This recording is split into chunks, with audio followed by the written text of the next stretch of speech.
Bom dia a você, telespectador da TV Brasília. Está entrando no ar o programa Tribuna Livre com Raimundo Ribeiro. E hoje nós vamos apresentar todo o nosso programa dedicado à questão da segurança pública no Distrito Federal.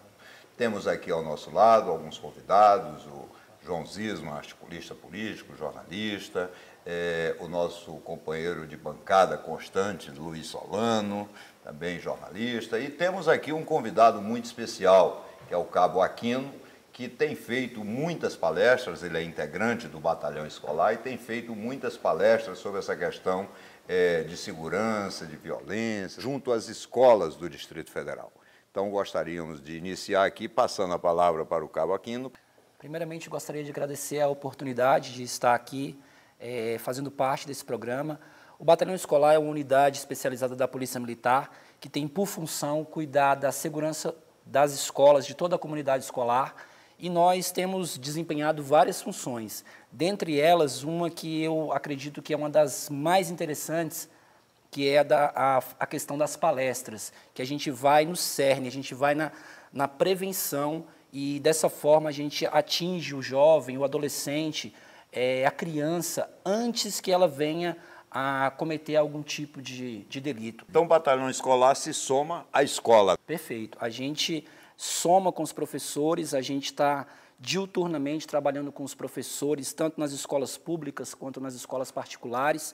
A gente tem feito esse trabalho. O batalhão escolar, ele é uma unidade que ele nasceu em 1990, junto com o Estatuto da Criança e Adolescente, e a gente tem feito esse trabalho. E, graças a Deus, juntamente com os professores, tem sido uma parceria que tem se consolidado durante esses mais de 20 anos aí. Minhas crianças estudam em escola particular e tiveram uma abordagem através do PROERD, uma iniciação, um conhecimento sobre o mal das drogas, e realmente é um trabalho muito bonito. E eu queria saber exatamente qual seria o grande problema, o que é que leva realmente essas crianças a enveredarem pela droga. A maioria dos jovens que dão problema nas escolas são jovens que têm problema com a família, vêm de família desestruturada. Então, ele já traz essas problemáticas da sua casa e traz para a escola. Tanto a questão dos pais que têm envolvimento com drogas, seja com álcool, seja com pais separados, violência doméstica. Então, toda essa situação gera uma desestrutura na família.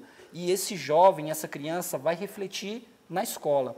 Outra situação que gera a questão do vício e do envolvimento com a criminalidade é a questão também da influência. Mas, além das palestras, vocês estão diariamente na escola, não é isso? Sim. E vocês, do batalhão escolar, vocês conseguem identificar essas lideranças, tanto negativas quanto positivas, junto aos alunos? Se a gente chega na escola, menos de uma semana a gente já consegue identificar quem são os possíveis alunos que vão dar problema, as lideranças, tanto positivas quanto negativas, e a gente tenta puxar essas lideranças para o nosso lado, fazer com que o aluno sinta que a gente está lá para ele, para servi-lo. Que é um parceiro. Que é um Por parceiro. isso é um parceiro. Entendeu? E eles, inclusive, essa parceria é tão interessante que a maioria dos problemas que a gente tem constatado nas escolas são os próprios alunos que vêm nos falar. Eles vêm a gente falar, vai ter uma confusão, fulano está trazendo droga para a escola. Eles se sentem totalmente à vontade com a gente e eles são os nossos maiores informantes. A minha pergunta é a seguinte: hoje o batalhão escolar tem aproximadamente quantos soldados trabalhando? Hoje o batalhão escolar ele conta com aproximadamente 500 homens e o número é muito pequeno. 500. Vocês não conseguem atingir nem 50%. Justamente, né? Só que a gente procura fazer um trabalho que a gente tem policiamento fixo, aquele policial que fica na porta da escola. A gente tem um policiamento rotativo, que é o policial que hoje ele está numa escola, amanhã ele está em outra, para que ele possa atender mais escolas. A gente tem um policiamento motorizado. Mas esse rotativo prejudica, né? Porque o bom é quando você tem a convivência e o tempo da observação, né? Sim, mas aí acaba que o policial, ele está hoje, amanhã ele não está, mas depois ele está. Então ele acaba tendo essa convivência também. Perfeito. E a gente, como a gente já consegue detectar essas problemáticas, então, mesmo o rotativo, ele não é o mais eficiente, o fixo é bem melhor. Perfeito. Bem, eu quero agradecer, então, a presença do Cabo Aquino, que nos deu, né, o privilégio de tê-lo, né, neste momento no nosso programa. Parabenizar a Polícia Militar pelo trabalho do Batalhão Escolar. Vamos dar continuidade à nossa conversa sobre segurança pública. Mas antes, cabe o registro de que a Secretaria de Segurança Pública foi convidada e, infelizmente, me parece que por causa de agenda, não foi possível a presença de ninguém da Secretaria de Segurança Pública, o que é uma pena. Mas nesse bloco agora, nós temos novamente o nosso amigo Luiz Solano, né, jornalista, que todos conhecem. Temos aqui o Eduardo, né? O Eduardo é uma pessoa que esteve no sistema penitenciário, cumprindo pena, e hoje é professor de teatro. Temos aqui também o doutor Adalberto Monteiro, que é o diretor executivo da FUNAP, Fundação de Amparo ao Trabalhador Preso, e temos também o doutor Ademar Vasconcelos, que é o juiz titular da Vara de Execuções Penais, né? E gostaríamos de iniciar até mesmo com uma pergunta que tem alarmado boa parte da população, né, diante da informação de possibilidade de rebelião no sistema penitenciário em razão da superpopulação que nós temos. Salvo engano, temos hoje aproximadamente 11.500 a 12.000 sentenciados, presos internos lá no complexo, e temos apenas 6.523 vagas. Então, eu gostaria de ouvir o doutor Ademar Vasconcelos, inicialmente, para que ele pudesse nos expor a sua preocupação. Bom, Raimundo, a nossa preocupação é em relação ao sistema penitenciário caminhar para o caos. Nós não queremos consagrar o caos como a solução para um problema que já está se delongando há muito tempo. Estamos dando conhecimento também às autoridades, no CNJ, Ministério da Justiça, ao Tribunal de Justiça e ao próprio governo do Distrito Federal, sobre a possibilidade, né, de chegarmos a essa situação. Temos um déficit só no sistema fechado e semiaberto de 5.000 vagas e temos 7.000 réus em cumprimento no regime aberto. Isso causa uma preocupação, desde a situação sanitária do preso, saúde, prevenção de doenças, etc., até mesmo a acomodação. A título de exemplo, no presídio feminino, nós temos, numa cela que cabe 8 presidiárias, nós temos 40, 38, 42 mulheres. Numa cela que cabem 8, temos 40. 40. Então, isso causa perplexidade para a sociedade como um todo, para os familiares dos presidiários, né? A responsabilidade do judiciário em administrar um sistema que eu considero um município intramuros, não, de forma que eu estou chamando a atenção das autoridades.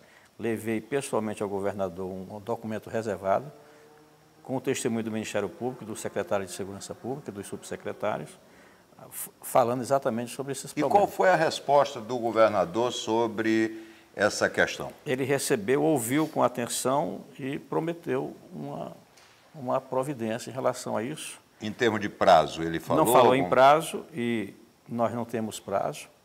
E eu empenhei minha palavra até mesmo em assinar a possibilidade de se licitar, de dispensa, melhor dizendo, de licitação, para atender de forma emergencial o sistema. Então, se o senhor, doutor Ademar, se propõe, inclusive, a auxiliar, né, na fundamentação de uma dispensa de licitação, isso realmente mostra a gravidade da situação. Claro, cheguei a sugerir também a possibilidade de uma parceria com o Exército para a construção das unidades, dada a situação atual, né? E nós temos a notícia, né, de que, eu não sei se foi o secretário de Segurança, o secretário adjunto ou o subsecretário do Sistema Penitenciário, informando que pretendem, né, construir um presídio para mais 400 vagas no ano que vem. Mas eu tenho a impressão que, pelo quadro que foi colocado, não é mais possível aguardar o ano que vem. E não seria também a solução. E não seria a solução definitiva, né? Definitiva, seria um paliativo, né? Precisamos. Eu estou com um pedido na minha mesa do Ministério Público para interditar a Papuda e a área de tratamento psiquiátrico. Temos quase 100 internos com problemas psiquiátricos, dependência química, que estão em medida de segurança, mas que não têm o atendimento adequado em razão dessa carência do GDF. Perfeito. Doutor Adalberto Monteiro é o diretor executivo da FUNAP. Esse quadro também lhe preocupa, doutor Adalberto? Tranquilamente. Apesar do doutor Ademar ter buscado soluções em parceria com a FUNAP, e essa preocupação da FUNAP, por quê? Porque, como não tem, por exemplo, hoje eles reclamam que o efetivo é pequeno, nós deixamos, às vezes, de atender, em termos de trabalho dentro do presídio, atender as oficinas, porque falta recurso humano. Então, nesse caso, o preso deixa, por exemplo, às vezes de assistir a aula, né, porque não tem como levar o interno para assistir às aulas, e atrapalha. Hoje nós temos 1.600 presos estudando, poderíamos ter 2.000 presos estudando. Hoje nós temos aí também uma experiência, me parece que vencedora, e acredito que seja até uma das soluções para problemas, né, que o governo enfrenta, de que os presos estão fazendo lixeiras, né, para atender a população do Gama, né? A lixeira produzida pelos presos, salvo engano, custam R$ 9,00, quando o governo se propõe a comprar as mesmas lixeiras sem ter sido produzido pelos presos, elas custam R$ 300,00. Quer dizer, talvez aí fosse a solução, né, de baratear os custos, né, de algumas necessidades, ou não? Eu acho que dentro do sistema pode-se fazer muita coisa para o governo diminuir custos. Por exemplo, reforma das carteiras escolares.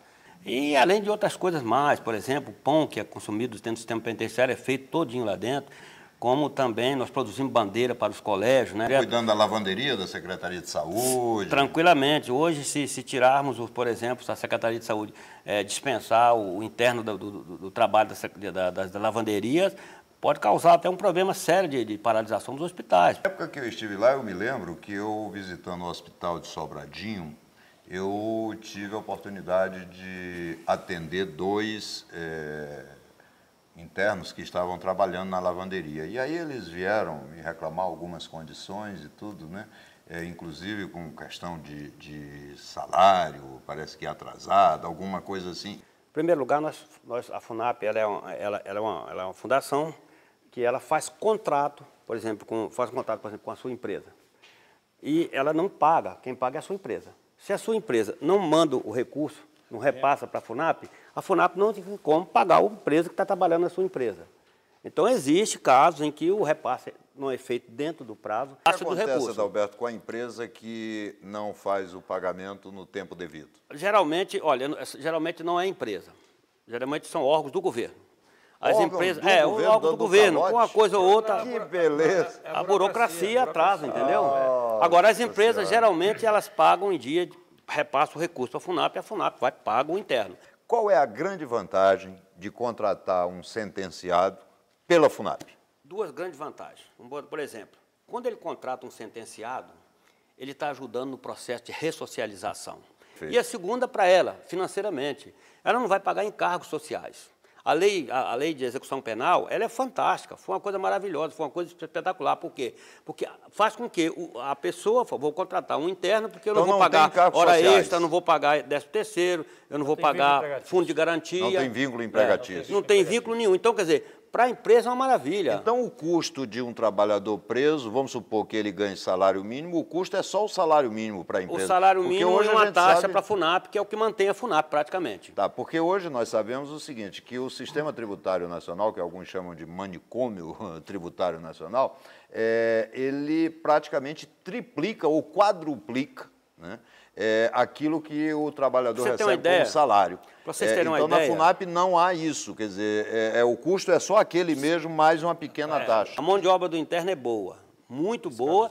Já vi, você vê nos hospitais, você vai nos órgãos, você conhece o problema. Viu? A mão de obra é fantástica, é maravilhosa, é só acreditarem. Eu até faço um apelo aqui aos empresários que não conhecem, que entrem em contato com a gente, para que a gente mostre para eles a realidade e a importância desse engajamento, a importância dessa parceria com a FUNAP, porque nós precisamos cada vez mais gerarmos emprego para esse pessoal que sai. E isso é ótimo para Brasília, é ótimo para a empresa dele, porque quanto mais o interno que sai lá tem um emprego para trabalhar, menos a gente vai correr risco dele cometer uma reincidência criminal. Perfeito. Bem, Adalberto, é uma pena que nós temos pouco tempo, né? Mas para finalizar esse tema, eu quero dizer a vocês que eu fui autor de uma lei, a lei número 4.079, né, de 2007, que reservava exatamente pelo menos 2% das vagas contratadas pelo poder público para pessoas do sistema penitenciário. E o zeloso Ministério Público foi arguir a sua inconstitucionalidade, né?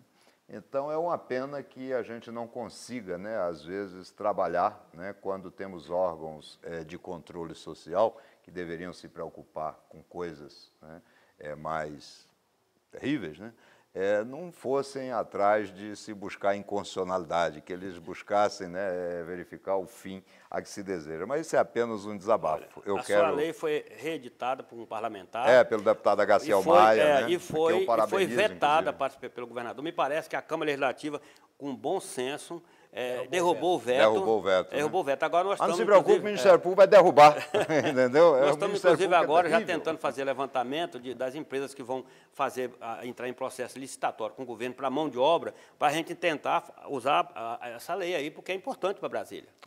Eu queria fazer uma observação, porque circulou na internet, com relação ao problema dos presos, de que o estádio Mané Garrincha, estádio nacional, eu comentei, inclusive, nos veículos de comunicação para onde eu escrevo, que seria transformado em abrigo de presos. Então, eu gostaria de saber do doutor Ademar se tem realmente algum fundo de verdade, se isto vai acontecer logo após a Copa do Mundo de 2014. Se até 2014, encerrada a Copa, os presídios não estiverem construídos, eu vou requisitar o estádio. Se for necessário, e por uma razão muito simples. Depois da Copa, que serão 5 jogos ou 6, não terá nenhuma utilidade. Eu recebi a notícia que gastou já hoje naquele está estádio? orçado em R$1 bilhão. R$1 bilhão de reais. Quer dizer, tem dinheiro para construir um estádio para 5 ou 6 partidas, mas não tem para fazer os presídios e dar tranquilidade para a sociedade que não cometeu nenhum tipo de delito. Dizem, não sei se é verdade, que a África do Sul vai demolir o dela, porque a manutenção do estádio custa mais que a construção. É um paradoxo em Brasília. A Copa das Confederações será apenas um jogo em Brasília. Que loucura. Realmente é o tipo do desperdício, né, que acontece, infelizmente, pela megalomania, né, de alguns governantes. Temos aqui, do nosso lado, uma pessoa que foi beneficiada com esse programa de ressocialização de internos, que é o Eduardo, que hoje é professor de teatro. Então, o Eduardo passou por toda esta cadeia, cometeu um delito, foi preso, foi denunciado, foi sentenciado, esteve na penitenciária e, graças ao programa de ressocialização, hoje ele pode livremente, né, exercer a profissão de professor de teatro. E aí nós gostaríamos que o Eduardo pudesse contar um pouco dessa experiência para que a população possa entender que realmente o investimento no ser humano é possível e é eficaz. Basta que a gente trabalhe com a seriedade necessária. Eu quero agradecer a oportunidade de estar aqui falando em prol daquelas pessoas que um dia erraram e tiveram a oportunidade como eu. A oportunidade começou quando eu já estava com 6 anos, lá dentro do sistema. Foi através do colégio, em parceria com a FUNAP, e logo depois do colégio houve a parceria com a secretária de Justiça, era até o Raimundo, que era o secretário na época, onde eu pude aprender teatro e assim poder dar aula, e é uma profissão que eu sigo até hoje. Já pude tirar outras pessoas das drogas, já pude tirar crianças, alunos das drogas, por causa da oportunidade. Para eu chegar onde eu cheguei, para mim poder dar esse testemunho aqui hoje, foi necessário alguém pegar uma caneta e assinar a oportunidade.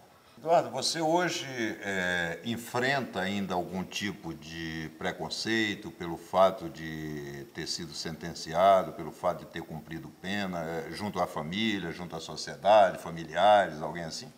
Sim, a sociedade, ainda quando ela não te conhece, a primeira reação dela é discriminar, Mas aí, a partir do momento que ela vai te conhecendo, vai vendo que você está lutando, que você está se esforçando, isso vai mudando. E hoje você tem um grupo de teatro? Tem um grupo de teatro chamado Recuperarte, que fez já trabalhos dentro de um projeto chamado Tudo Que Fizeres Adolescente. Foi um projeto campeão em Brasília, em 2008, através do Chico de Aquino, que também participou da FUNAP, que participou de toda essa seleção de oportunidade. E esse grupo, ele pode ser contactado pelo telefone? Pode sim, 8514-8999. Então vamos repetir, 8514... 8999. Então quem desejar uma apresentação do seu grupo de teatro pode fazer o contato? Pode entrar em contato. Que Nós damos vocês... a palestra, apresentamos, damos o nosso testemunho de vida. Bem, nós somos limitados no tempo, temos que fazer um pequeno comercial, mas agradecendo aqui a presença do Eduardo, né, e dizer para a sociedade que o Eduardo é o exemplo vivo de que é possível investir no ser humano, é possível dar a oportunidade. Evidentemente, alguns não aproveitam, mas o Eduardo aproveitou muito bem essa oportunidade e serve de exemplo para que as pessoas possam cada vez mais se engajar nesse projeto de ressocialização, porque, para aqueles que não sabem, muitos que cumprem penas são o que nós chamamos de criminosos ocasionais. São aqueles que, numa determinada ocasião, praticam um crime, mas que não têm isso na sua alma. Então, Eduardo, eu quero mais uma vez parabenizar o seu grupo de teatro, parabenizar você, e gostaria de colocar para o doutor Ademar Vasconcelos acerca dessa questão do saidão. Sempre que a imprensa noticia que vai ter saidão, que vão soltar 900, 1000 internos, a população fica um pouco apreensiva, né? E eu gostaria que o doutor Ademar pudesse esclarecer para a população as razões, né, do chamado saidão, por que é necessário que se façam esses saidões. A lei autoriza 5 saídas por ano em datas festivas, como uma forma de adaptação para a progressão de regime. O resultado é positivo e nós temos menos de 1% que não retorna. Então, o saidão, primeiro, é uma imposição legal, ou seja, a lei de execuções penais Não é um ato pessoal estabelece, do juiz. não é um ato pessoal do juiz. Não, E o índice de evasão é mínimo. Menos de 1%. Menos de 1%. Quer dizer, cada 1000 que você solta... No saidão da Páscoa, na Papuda, retornou 100%. Não seria interessante implementar esse sistema de tornozeleiros aqui no DF? Está na lei, já está na lei essa possibilidade, é questão de investimento do Executivo. Nós tivemos notícias de familiares que podem visitar os internos de 8 da manhã até às 16 horas, quarta e quinta-feira, não é isso? Para quem entrou na fila no dia anterior. Pois é, aí Às 14 horas. Aí é que eu gostaria de colocar que, no nosso entendimento, há um desrespeito enorme à população que não cometeu nenhum tipo de delito. Pelo contrário, está lá visitando um familiar que está preso. Ou seja, primeiro tem que ir no dia anterior. Segundo, lhe é garantido um convívio de algumas horas. Então, o fato de atrasar, eu tive uma situação que me foi relatado, de uma pessoa que só foi liberada para entrar no presídio às 15 horas e às 16 ia se encerrar. Quer dizer, então essa pessoa está sendo subtraída dela, o direito à ilegalidade está sendo praticada na porta do presídio. Eu tenho 11.300 presos. Se nós recebermos no mesmo dia um visitante, eu vou dobrar a população carcerária. Então, a questão também de segurança, de garantia... Por isso, 2 dias. 2 dias e a demanda tempo. Com a compra do scanner, nós vamos reduzir esse tempo. E nesse caso do scanner, é uma licitação internacional. É um pregão internacional que vai ser feito agora, dia 22. Mas o que é que nós temos? É um problema de estrutura, né? De investimento, como é que isso é feito. Não temos pessoal suficiente, então você vai somando essas deficiências, né? Não é uma desídia. Somatório de deficiências. De deficiências, então. Mas não é por desídia, sabe, amor? É por questão da própria burocracia, da estrutura do Estado, que é pesada, ela não é fácil. Mesmo que a lei facilite algum ponto. Não estamos nos conformando, eu estou fiscalizando isso. Estou fiscalizando isso. Agora, nós não podemos também dar um débito ao administrador, porque ele corre um risco também, né, desse processo. Não é uma coisa tão fácil. Mas eu estou acompanhando, os projetos estão Eu quero que seja feito o mais rápido possível, porque nós não podemos esperar. Agora é a corrida contra o tempo. Bem, como eu digo, nós temos as nossas limitações de tempo, né? Eu quero agradecer muito, né, ao João Eduardo, que está sempre conosco nessa bancada. Quero agradecer a gentileza do doutor Adalberto Monteiro, que esteve aqui abrilhantando esse debate. Agradecer imensamente o doutor Ademar Vasconcelos, juiz da Vara de Execuções, tem prestado um inestimável serviço, né, ao Brasil, e em especial a Brasília, quando permite que a sociedade saiba o que está acontecendo. E aí eu gostaria de finalizar dizendo a vocês que realmente a situação é grave. Pelo que foi colocado, a situação é grave. Hoje, Brasília tem uma população carcerária de quase 12 mil internos, 12 mil sentenciados, num lugar onde só cabem 6.523. Tivemos aqui o depoimento do doutor Ademar, que já alertou no âmbito federal e no âmbito distrital. Já entregou estudos ao governo do Distrito Federal e já entregou estudos ao governo federal. Então, se surgir alguma coisa, algum problema, que Deus nos livre deste problema, mas nós temos objetivamente culpados pelo que pode acontecer. Estão todos alertados. Então, é fundamental que se tome providências. Não dá para esperar 2013, 2014, não dá para esperar mais. Nós temos que efetivamente correr e eleger isso como uma das prioridades, porque o preso, ele é condenado a perder a liberdade, ele não é condenado a perder sua dignidade. E isso, infelizmente, essa situação aflitiva que está aí, leva a perder, inclusive, a sua dignidade e a sua identidade. Então, nós agradecemos mais uma vez a todos vocês, esperamos que o governo do Distrito Federal efetivamente é o primeiro responsável por essa questão, trate de resolver essa questão o quanto antes. Dinheiro não é tanto problema assim, nós sabemos que não é, até porque o governo federal entra com muito recurso, basta que se apresente o projeto perfeito. Então, meus amigos, nós temos aí uma situação grave e Deus nos permita não termos que enfrentar rebeliões como, infelizmente, às vezes, as coisas podem acontecer se continuar essa omissão das pessoas que têm o dever de oferecer soluções. Agora estamos aqui com o nosso bloco, o Direito do Consumidor, com o doutor José Vieira, que é o presidente da Comissão dos Direitos do Consumidor da OAB do Distrito Federal. E a pergunta que o Zé Luiz da Ceilândia fez é o seguinte, é que ele fez um plano de saúde para sua mãe, que tem 75 anos de idade, que precisou fazer uma cirurgia após a assinatura do plano de saúde. Ela precisou fazer uma cirurgia de emergência, né? Ainda estava no prazo carencial e o hospital se recusou a fazer a cirurgia pelo plano de saúde. E para responder a essa questão, se está certo ou errado o hospital, temos aqui o doutor José Vieira.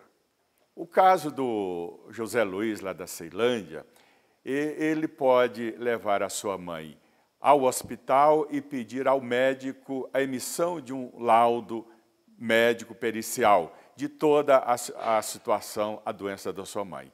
De posse desse laudo médico, ele pode exigir do hospital o atendimento de imediato, porque a sua mãe corre risco de vida, pode estar correndo até uma lesão. E se o hospital se recusar, mesmo diante do laudo médico, o atendimento imediato, que ele procure um advogado para fazer valer esse seu direito. Porque no caso das atendimento emergencial, não existe período carencial.